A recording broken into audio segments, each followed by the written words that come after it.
Hi, I'm Mary from Pilates Malaysia, a physiotherapist and STOTT Pilates instructor. So in this video, I'm going to talk about the progressions that we can do to relieve your stiff neck. So we've done the first video already, which is maybe here or here. Click and watch that first, and then we can progress with this video. For the first exercise, it is actually called the muscle energy technique, where you're giving slight 10 to 20 submaximal contraction to the muscle to get more range of motion. So for this exercise, the upper trap stretch, you're going to go into a comfortable stretch position first.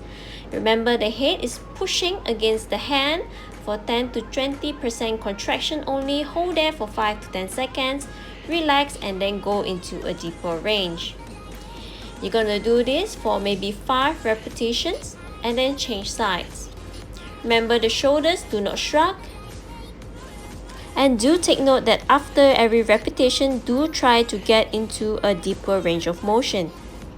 From the first video, we ended with this exercise where we are on all fours with knees lifted off the ground. As a progression, we're going to go into a full plank.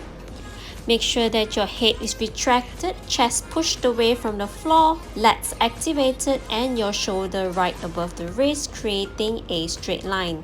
Breathe in to bend the knees, draw the hip backwards, and exhale to return. If you notice that the knee does not touch the ground and the upper body is aligned with the neck.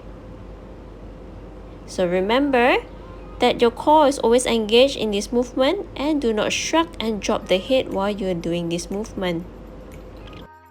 Next is actually a push-up exercise where either you can go into a full plank or a modified plank position. So in the modified plank, make sure that your hip does not push back this way and arch the back this way. You're going to engage the core, the head is retracted, shoulders push away from the floor, lats activated. When you breathe in, you're going to bend the elbow, exhale to extend the elbow. Make sure the arm is very close to the armpit. And I love giving this exercise as a reinforcement for the deep neck flexors to work during push-up. Next is the breaststroke exercise where you're going to open your legs hip distance apart and hands slightly wider than your shoulder distance. Make sure you're not extending, flex or protruding the neck this way. Make sure you are retracted, shoulder stabilizers are engaged. You're gonna exhale to reach forward and inhale to circle the arms and extend the upper back. Make sure that throughout the exercise, your head should be aligned with the upper thoracic region. Throughout the movement, it is important to engage the deep neck flexors and scapula stabilizers. And as you end, you're gonna put your hands at the side and do not end this way. Last but not least is the side plank exercise, making sure that you're measuring your arms this way so that your elbow and your shoulders are shoulder distance apart, and into a plank you go. As you go into a plank, make sure that your shoulders are stabilized and your hip is lifted high, and do not drop the head that way. Breathe in to rotate back to a plank, exhale to side plank.